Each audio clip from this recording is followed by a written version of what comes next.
E sabe, esse ministério, esse tempo que nós estamos vivendo é o ministério do Espírito.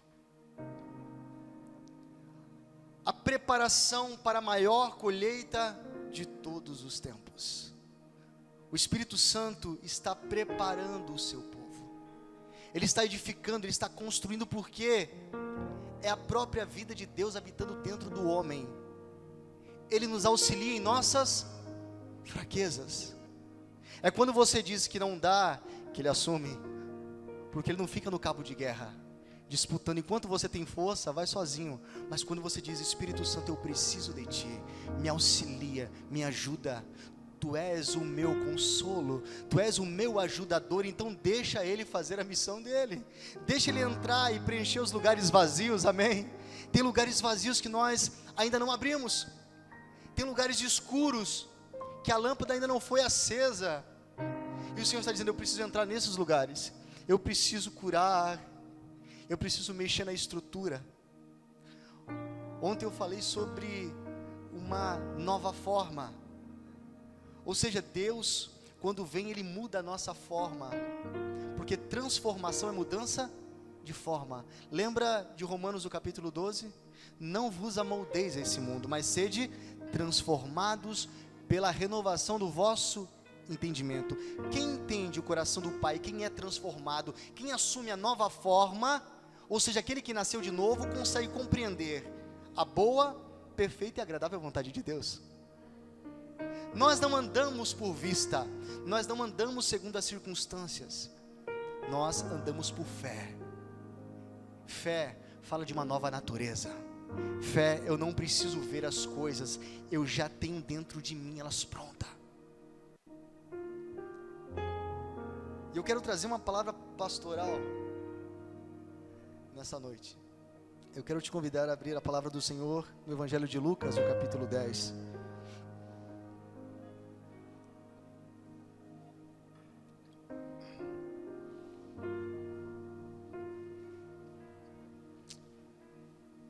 Louvado seja o Teu nome, Senhor. Lucas, o capítulo 10, a partir do versículo 25.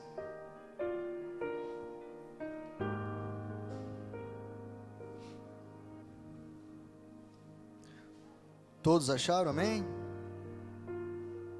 Eu espero mais um pouquinho, sem problema. O que importa é que você acompanhe.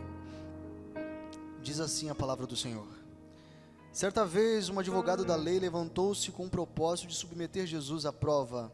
Ele indagou: Mestre, o que preciso fazer para herdar a vida eterna? Ao que Jesus lhe propôs: O que está escrito na lei? Como tu a interpretas? E ele replicou: Amarás o Senhor teu Deus de todo o teu coração, de toda a tua alma, de todas as tuas forças e com toda a tua capacidade intelectual, e amarás o teu próximo como a ti mesmo. Então Jesus lhe afirmou: Respondeste corretamente, faze isto e viverás. Ele, no entanto, insistindo em justificar-se, questionou a Jesus: Mas quem é o meu próximo? Diante do que Jesus lhe respondeu assim: Certo homem descia de Jerusalém para Jericó, quando veio a cair nas mãos de alguns assaltantes, os quais, depois de lhe roubarem tudo e o espancarem, fugiram, abandonando-o quase morto. Coincidentemente descia um sacerdote pela mesma estrada.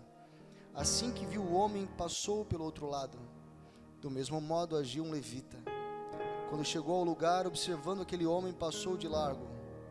Mas um samaritano, estando de viagem, chegou onde se encontrava o homem, e assim que o viu, teve misericórdia dele. Então aproximou-se, enfaixou-lhe as feridas, derramando nelas vinho e óleo. Em seguida colocou-o sobre o seu próprio animal, levou-o para uma hospedaria e cuidou dele. No dia seguinte, depois, deu 2 denários ao hospedeiro e lhe recomendou: Cuida deste homem, e se alguma despesa tiverdes a mais, eu reembolsarei a ti quando voltar.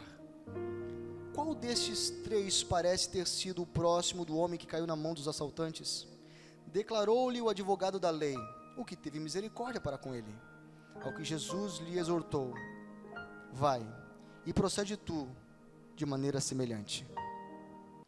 Senhor, eu te adoro. Tudo que é em mim, bendigo o seu santo nome. Nós temos um único anseio nessa noite, é te ouvir, é sermos tocados por ti,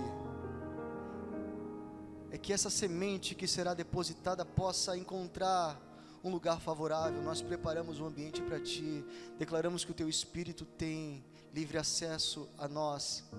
Muda a nossa estrutura, Senhor, nos faz de novo, realiza a tua vontade em nós. Essa é a minha oração, em nome de Jesus, amém. Glória a Jesus. Muitos de nós já ouvimos essa parábola chamada a parábola do bom samaritano. Jesus, costumeiramente, ele falava em parábolas para que os seus ouvintes pudessem entender, ou seja, ele usava figuras da terra para explicar os valores do céu, e com isso as pessoas que estavam à sua volta podiam entender. Se ele falasse sobre peixe e trouxesse exemplos de uma pescaria, aqueles ouvintes que eram do meio podiam entender. Se ele falasse sobre a terra, aquelas pessoas que eram do campo também podiam entender. Mas de todas as parábolas, eu creio que essa é a parábola que mais traz símbolos. E se nós entendermos o que o Senhor está dizendo, nós teremos uma mensagem dentro de nós. Sabe o que é você carregar uma mensagem? É você entender e com isso vivê-la. O Senhor nos chamou para nos transformarmos em uma mensagem. Ele escreveu em nós algo que precisa ser revelado ao mundo. Irmãos, essa passagem, ela é o resumo do propósito eterno de Deus. Essa parábola está falando desde a queda do homem, lá em Adão, a redenção em Cristo Jesus, até o desfecho de todas as coisas. Como assim, pastor? Eu não vi essas coisas nessa parábola que nós acabamos de ler. Perceba que o texto começa com indagação de um doutor da lei, de um mestre da lei. Normalmente, Jesus, quando estava ensinando, sempre tinha aqueles espiões, ou eram os saduceus, ou os fariseus, escribas, e eles tinham um propósito de alguma maneira, tentar tirar Jesus do prumo, desconcertar Jesus, ou que ele caísse em alguma contradição em relação à lei, que ele tropeçasse em alguma questão. Então eles sempre ficavam indagando e cutucando Jesus. E esse escriba, ele faz uma pergunta: o que posso fazer para herdar a vida eterna? Irmãos, nós que estamos no tempo da graça, quando nós ouvimos algo assim, parece uma pergunta um tanto estranha, porque nós sabemos que a salvação não se dá por obras. Fazer fala de obras. Não é porque eu sou bonzinho, não é porque eu faço a filantropia, não é porque eu levo cesta básica para a pessoa que precisa, não é porque eu estou perto do órfão e da viúva. Não são essas qualificações que me habilitam a ser salvo, porque isso está falando de obras. E nós vivemos em uma geração onde, quando você vai falar do amor de Deus, a primeira coisa que essas pessoas falam é: eu sou uma pessoa boa, eu não mato, eu não roubo, eu não me prostituo. Como se tudo girasse em torno disso. Elas levantam as suas qualificações tentando justificar-se. Assim estava esse doutor da lei. Ele se apresenta a Jesus e faz uma pergunta: o que eu preciso fazer? A palavra do Senhor diz lá em Efésios capítulo 2, versículo 8 e 9, diz que pela graça sois salvos, mediante a fé. Isto não vem de vós, a salvação não vem de nós, é dom de Deus. Ou seja, não existe o que o homem pode fazer para ser salvo. Isso tudo é obra do Senhor. Não é por mérito, não é por obra, é por graça. Entenda que obra é o movimento da terra para o céu.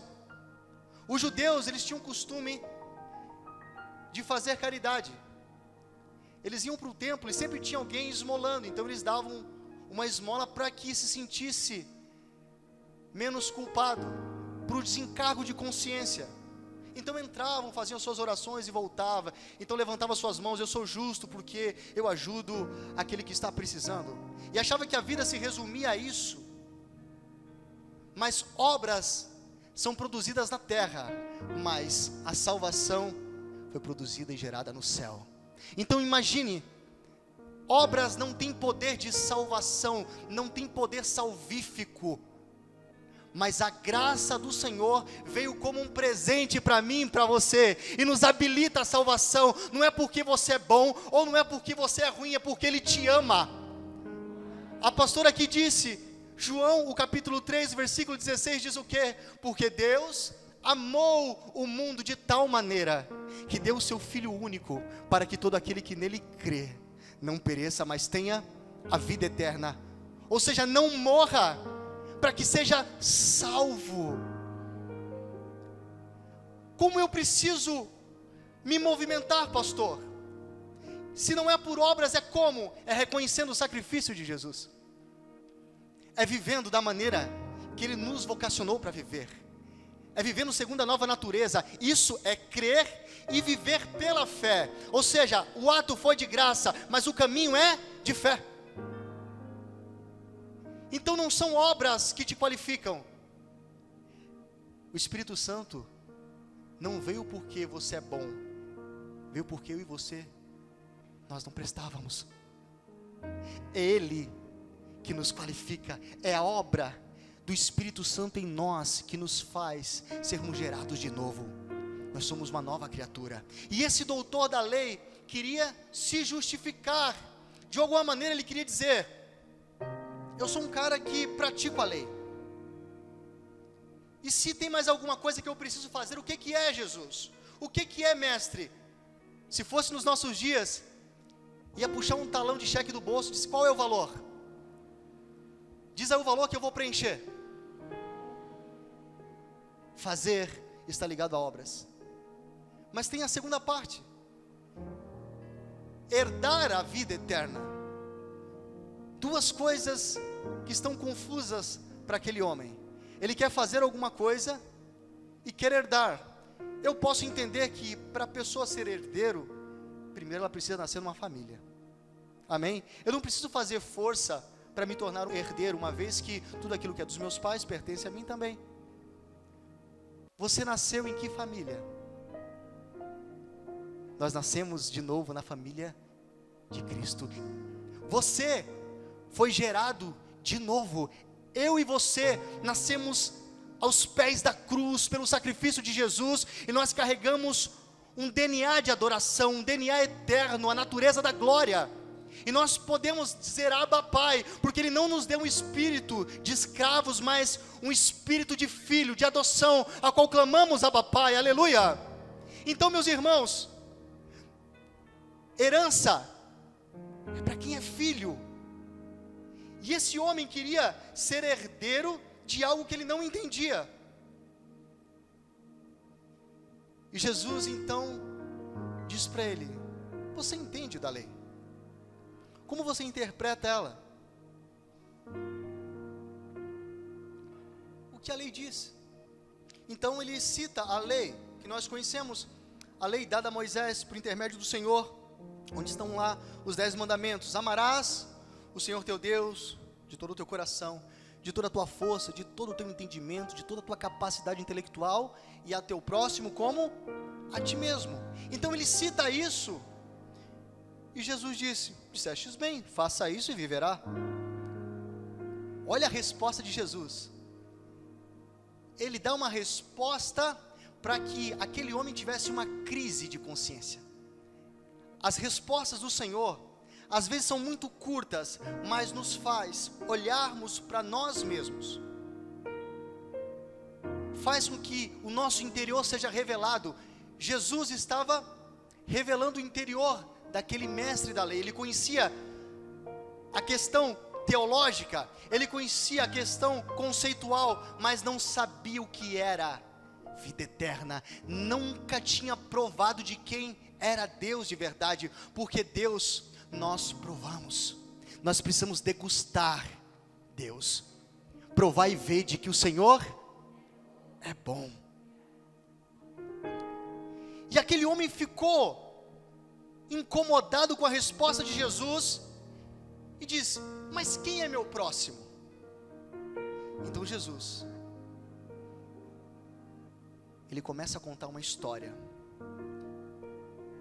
e decide contar uma história um pouco maior, englobando algumas coisas que nós precisamos entender hoje.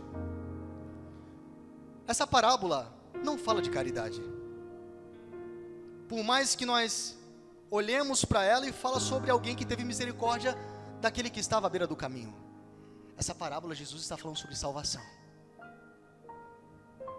desde a queda, redenção e o desfecho de todas as coisas.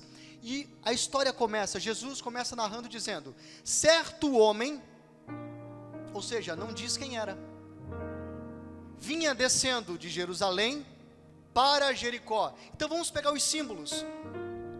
Jerusalém em toda a Bíblia é apontada como o lugar da bênção, o lugar do grande Deus, o lugar onde flui a paz. Em contrapartida, Jericó é apontado como um lugar de maldição.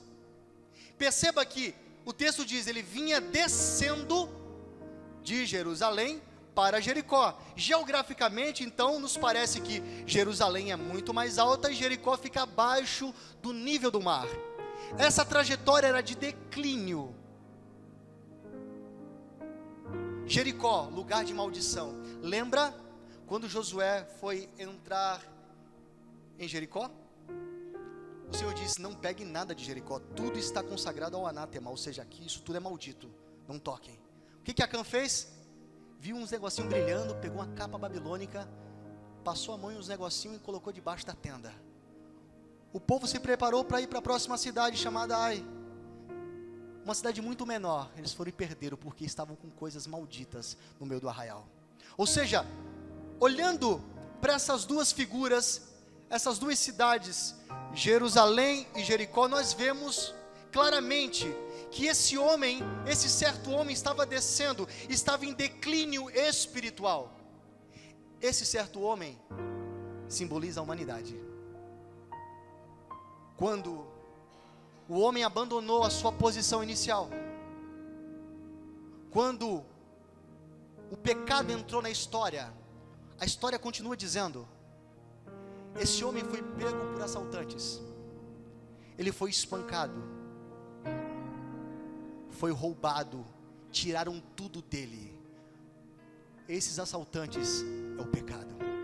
Ou seja, esse homem estava descendo de um lugar de bênção, ele saiu da bênção e foi afetado pelo pecado, e o pecado deixou esse homem num estado semi-morto. É a única vez que você vai ver na Bíblia essa palavra, semi-morto ou quase morto. O que é isso? Um estado onde ele não está morto, mas precisa da intervenção de alguém, precisa de ajuda, precisa de auxílio. Então compreenda aqui, a trajetória do homem, ela é de declínio. Houve um abandono da sua posição, porque filho tem uma posição, e quando nós abandonamos a posição, quando o pecado entrou na história, nós nos tornamos escravos dele, nós ficamos sem ação, na beira do caminho. E o texto continua dizendo que pelaquela mesma estrada, pelaquele mesmo caminho, descia um sacerdote. E ele, chegando até aquele homem que estava machucado e caído, ele olhou e passou de largo. Da mesma maneira, estava descendo um levita, passando por aquele lugar, olhou aquele homem e agiu da mesma maneira, passou de largo. Irmãos, perceba que eles estavam fazendo o mesmo caminho do homem. Eles estavam descendo de Jerusalém para Jericó. Sacerdote e levita simboliza a religião. A religião não salva. Ela não pode fazer nada por mim e por você. Por isso que quando esses dois homens que figuram a religião, aqueles que trabalhavam no templo, eles não puderam socorrer o homem, não é porque eles não queriam, é porque eles estavam na mesma situação, porque muleta não carrega muleta. Quem tem trevas dentro de si não pode liberar luz. Ei, não são dogmas que salva. O que salva é Cristo Jesus. E Ele está aqui nessa noite trazendo uma clareza. Se você compreender essa parábola, você vai ter uma mensagem de salvação para abrir a boca e falar para todo mundo. Você vai resumir, Jesus aqui está resumindo todo o projeto de Deus na salvação do homem nessa parábola. E o texto continua dizendo: e então um samaritano fazendo o seu próprio caminho. Ei, ele não estava vindo de Jerusalém para Jericó. O texto diz que ele estava fazendo o seu próprio caminho, então foi ao encontro daquele homem. Ele encontrou, a primeira coisa que eu entendo, não é você que quis ser salvo, você foi encontrado pela graça. Ele veio e veio na direção desse homem que simboliza a humanidade. E a palavra do Senhor diz que ele teve compaixão, ele teve misericórdia. E sabe o que significa misericórdia? Misericórdia, ou seja, é você colocar o teu coração na miséria do outro. O samaritano então parou, e ele trazia consigo algo que podia mudar a situação daquele homem. A palavra do Senhor diz que o samaritano colocou sobre as feridas daquele homem vinho. Sabe o que significa o vinho? Sangue. A palavra do Senhor diz que o sangue de Jesus nos purifica de todo o pecado. Quem é o samaritano? Diga comigo, Jesus. Quem é o samaritano? E ele vem na direção daquele homem, ele tem misericórdia daquele homem, então ele coloca, libera sobre aquele homem vinho. Sabe o que o vinho faz? Ele desinfecta, ele limpa. O sangue de Jesus nos purifica de todo o pecado. Por que o homem estava naquela situação? Por causa do pecado. Então Jesus, ele vem, o samaritano vem para purificar. Mas ele traz outra coisa, ele traz consigo óleo, que simboliza unção. Unção é um tratamento, unção é remédio. Ele purifica e unta, e prensa ali óleo, unção, bálsamo que cura, para que aquela ferida pudesse ser cicatrizada, para que não houvesse mais nada que aquele homem ficasse devendo para aquela situação. Ou seja, nós não devemos mais nada para o pecado. Não existe condenação para aqueles que estão em Cristo Jesus, porque o samaritano liberou sobre nós vinho, ele liberou sobre nós óleo, sangue de Jesus, ele liberou sobre nós o tratamento, o remédio. Ele foi ao nosso encontro. Mas ele não somente aplicou a purificação com o vinho e a unção com óleo, mas ele foi além. Ele pegou aquele homem que estava naquela situação de coma e colocou sobre o seu animal e o levou para um lugar chamado hospedaria. E na hospedaria tem um dono, é o hospedeiro. E o hospedeiro se chama Espírito Santo. Então, contextualizando, Jesus, o samaritano, ele encontra aquele homem, aplica ali o tratamento, coloca sobre o animal, transporte. O que a palavra do Senhor nos diz? Que ele nos resgatou do império das trevas e nos transportou para o reino do Filho do seu amor. Era isso que estava acontecendo.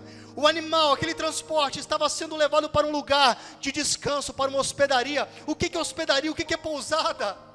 Pousada é lugar de descanso. Naquela época, as pessoas que estavam em tratamento médico precisavam ficar na hospedaria até que estivessem restabelecidos. Então, esse samaritano leva esse homem que está ferido, mas já está tratado, aos cuidados do hospedeiro do Espírito Santo. E diz: cuida dele.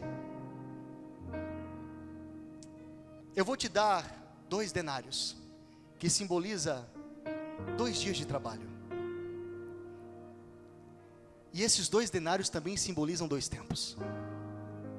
Um tempo onde o pecado reinou, de Adão até Moisés, o tempo sacerdotal, o que o sacerdote não pôde fazer. E o outro de Moisés até Jesus, o tempo levítico. Ele está dizendo: eu estou pagando a conta dos 2. Eu estou pagando a conta daqueles que não puderam fazer nada. E se tiver mais alguma despesa, pega essa. Quando eu voltar, eu acerto. Ele nos deixou o cuidado do Espírito Santo. Estamos vivendo nesse tempo, no tempo da hospedaria, no tempo do consolo, no tempo da ajuda. E por que você insiste em querer viver a sua vida dos seus próprios meios, dos seus próprios moldes? Ele já nos colocou e disse: está tudo pago. Nós estamos nessa espera. Nosso lugar é os cuidados do Espírito Santo, aguardando a volta do nosso Senhor. Aleluia! Essa é a esperança da igreja. Cristo em vós, a esperança da glória. E agora, no tempo da hospedaria, no tempo do Espírito Santo, o tratamento é diário. Porque agora é o Espírito Santo que vai fazer a manutenção da nossa vida, da nossa estrutura. Ele está dizendo: Jesus, eu não vou deixar vocês sozinhos. Eu enviarei outro, halos da mesma natureza que eu, o Consolador, estará convosco até a consumação dos séculos. Ele nos deixou, primeiro, Ele nos trouxe, Ele teve misericórdia da nossa realidade, Ele nos tratou, Ele purificou as nossas feridas e nos levou para um lugar de descanso, dizendo: vocês estão em segurança, vocês estão com outro da mesma natureza que eu, o meu Espírito, a minha vida está cuidando de vocês. E tem uma promessa: Ele voltará. Maranata, ora vem, Senhor Jesus. E o Espírito Santo está fluindo no meio da sua igreja, e Ele está dizendo: eu quero curar as suas feridas. Eu quero continuar aquilo que Jesus começou. Ei, salvação é só a porta de entrada, tem muito mais. Tem muito mais, é só o início. Não se contente somente em dizer eu sou salvo. Agora existe uma reação àquilo que começou na cruz. Deixa Ele te tocar, deixa Ele completar a obra. Você está aos cuidados do hospedeiro. O Espírito Santo está com você, Ele está te sustentando, Ele é o teu auxílio, Ele é socorro. Quando você olhar para os lados e não ver mais nada, grita: Espírito Santo, a tua palavra diz que tu vem em meu auxílio. Ele vem, e vem como bálsamo. Ele vem trazendo tratamento, Ele vem cumprindo aquilo que Jesus estabeleceu. O Pai estabeleceu tudo no céu, o Filho manifestou na terra, e o Espírito Santo está concluindo a obra. Pai, Filho e Espírito Santo trabalhando juntos. Essa é uma noite de mesa, uma noite de ceia. Querido, se você entender essa parábola, se você conseguir captar a essência disso, eu tinha outra palavra para hoje, mas quando eu estava ministrando, o Espírito Santo diz: eu quero outra coisa. Espírito Santo, tu és o dono da igreja, então fala, ministra ao teu povo. E Ele está dizendo para nós nessa noite: deixa eu cuidar de você. Deixa eu tratar essas feridas. Deixa eu curar. Deixa eu fazer a obra. Porque nós já fomos limpos pelo sangue de Jesus. Mas agora o processo está nas mãos do Espírito Santo. Porque o bom samaritano irá voltar. Eu quero que você se coloque de pé. Oh Senhor.